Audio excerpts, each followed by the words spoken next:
নমস্কার বন্ধুরা, সুস্বাগতম আপনাদের ডিফেন্সের বাংলায়, যেখানে আমরা ভারত তথা বিশ্বের সমস্ত দেশের ডিফেন্স সম্পর্কিত কিছু লেটেস্ট খবর আপডেট করে থাকি।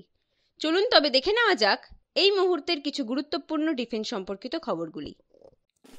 10টি দেশ নিয়ে ভারতের বায়ুসেনার তরঙ্গ শক্তি বিমান মহড়া।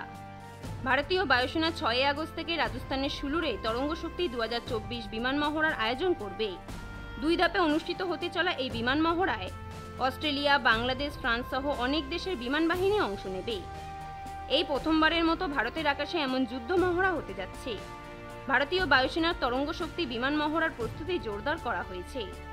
বিমান মহড়ায় অংশ নিতে 51টি দেশকে আমন্ত্রণ জানিয়েছিল বিমান বাহিনী।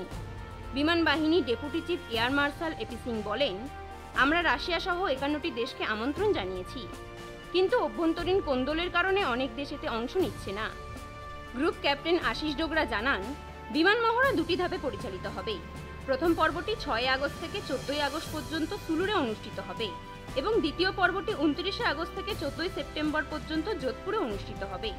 10টি দেশের বিমান বাহিনী তাদের যুদ্ধ বিমান নিয়ে এতে অংশগ্রহণ নিশ্চিত করেছে।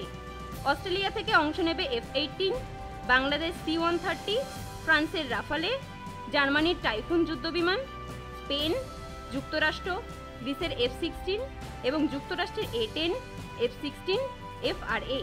ভারতীয় বিমান বাহিনী Rafale, Sukhoi, Mirage, Jaguar, Tejas, MiG, Prachand এবং রুদ্রযুদ্ধ হেলিকপ্টার, ALH ধ্রুব, C-130, IL-78 এবং AWACS নিয়ে তার বিমান শক্তি প্রদর্শন করবে। ভারতে হামলা চালানোর বড়সড় প্ল্যান করছে ISIL-কে জঙ্গি গোষ্ঠী Islamic state in Iraq and the Levant Khorasan সম্পর্কে একটি গোপন তথ্য সামনে এসেছে।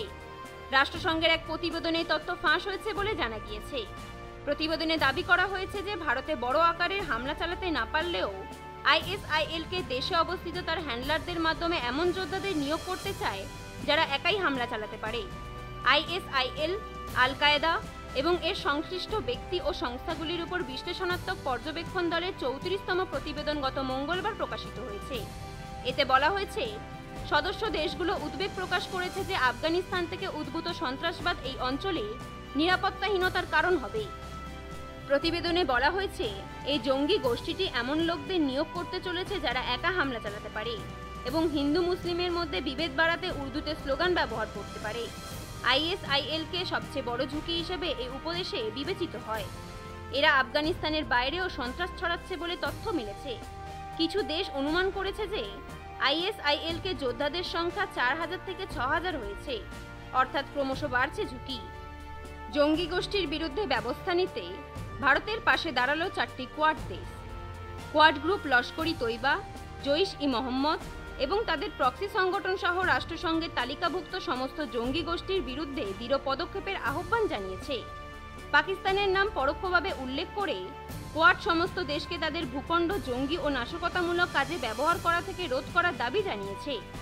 4 দেশের গ্রুপিং কোয়াডের বিদেশ মন্ত্রীদের বৈঠকের পর জারি করা এক যৌথ বিবৃতিতে কোয়াড মন্ত্রীরা দ্ব্যর্থহীনভাবে আন্তঃসীমান্ত সন্ত্রাস সহ সব ধরনের সন্ত্রাস ও সহিংস চরমপন্থার নিন্দা করেছেন।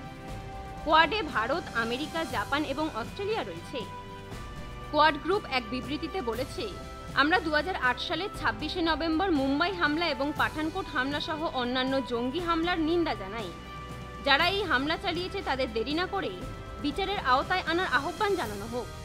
বিবৃতিতে আরও বলা হয়েছে যে আমরা আল কায়েদা, ISIS, লস্কর-ই-তৈবা, জইশ-ই-মোহাম্মদ এবং তাদের প্রক্সি গোষ্ঠীগুলি সহ সমস্ত রাষ্ট্রসংঘের তালিকাভুক্ত জঙ্গি গোষ্ঠীগুলির বিরুদ্ধে ব্যবস্থা নেব। গত সোমবার কোয়াড ভারত মহাসাগর অঞ্চলে তার ইন্দো প্যাসিফিক মেরিটাইম ডোমেন সচেতনতা প্রোগ্রাম আরও প্রসারিত করার পরিকল্পনার কথাও ঘোষণা করেছে। LAC মেনে চলতে হবে চীনা ফৌজকে, দ্বিপাক্ষিক বৈঠকে দাবি নয়াদিল্লি। পূর্ব লাদাখে স্থিতাবস্থা ফেরাতে গেলে চীন ও ভারত দুদেশের সেনাকেই প্রকৃত নিয়ন্ত্রণ রেখার দুদিকে আগের অবস্থানে ফিরতে হবে। বুধবার দিল্লিতে ভারত-চীন সীমান্ত মেকানিজমের বৈঠকে নরেন্দ্র মোদী সরকারের তরফে এই বার্তা দেওয়া হয়েছে বলে বিদেশ মন্ত্রকের একটি সূত্র জানাচ্ছে। দ্বিপাক্ষিক কূটনৈতিক স্তরের ওই বৈঠকের পরে বিদেশ মন্ত্রকের তরফে বুধবার একটি বিবৃতিতে বলা হয়, শান্তি ও স্থিতাবস্থা পুনরুদ্ধার এবং LACর প্রতি দায়বদ্ধতা হল দ্বিপাক্ষিক সম্পর্কে স্বাভাবিকতা ফেরানোর পথের একটি অপরিহার্য ভিত্তি। ওই বিবৃতিতে দাবি করা হয়েছে, বৈঠকে আলোচনা গভীর এবং গঠনমূলকভাবে পরিস্থিতি সম্পর্কে দূরদর্শী পর্যালোচনা হয়েছে। উভয় পক্ষই প্রতিষ্ঠিত কূটনৈতিক ও সামরিক স্তরে আলোচনার মাধ্যমে এলএসিতে শান্তি বজায় রাখার প্রক্রিয়া অব্যাহত রাখতে সম্মত হয়েছে। প্রসঙ্গত, 2020 সালের এপ্রিলে পূর্ব লাদাখের এলএসি পেরিয়ে চীনা পিপলস লিবারেশন আর্মির অনুপ্রবেশের পরেই অশান্তির সূচনা হয়, যা শেষ পর্যন্ত 2021 সালের অক্টোবরে কোর কমান্ডার স্তরের ত্রয়োদশ বৈঠকে প্যাংগং হ্রদের উত্তর দক্ষিণ তীর গালোয়ানের মতো এলাকায় মুখোমুখি অবস্থান থেকে সেনা পিছনো এবং সেনা সংখ্যা কমানোর বিষয়ে সিদ্ধান্ত গ্রহণ এবং তা কার্যকর করা হয়। তবে পূর্ব লাদাখের অন্য কয়েকটি এলাকা নিয়ে এখনো দুপক্ষের মতবিরোধ রয়ে গিয়েছে। বন্ধুরা, আপনাদের যদি এই ভিডিওটি ভালো লেগে থাকে তাহলে অবশ্যই একটি লাইক করবেন। আর হ্যাঁ, যদি আপনারা আমাদের চ্যানেলে নতুন হয়ে থাকেন তাহলে অবশ্যই চ্যানেলটিকে সাবস্ক্রাইব করে পাশে থাকা বেল আইকনটিকে প্রেস করে দিন। ধন্যবাদ।